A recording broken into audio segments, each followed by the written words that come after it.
নমস্কার বন্ধুরা, দেখো কতদিন ধরে মেয়ে পিঠে খাবে করছিল, কিন্তু পিঠে বানাতে পারছিলাম না।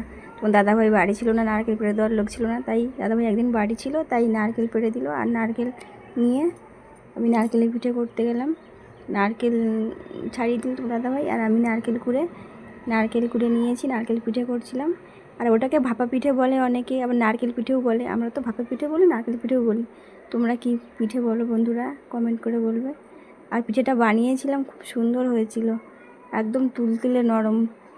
জলের মধ্যে স্ট্যান্ড বসিয়ে তার মধ্যে গামলার মধ্যে দিয়ে ঢাকা দিয়ে ভাপিয়ে নিয়েছিলাম।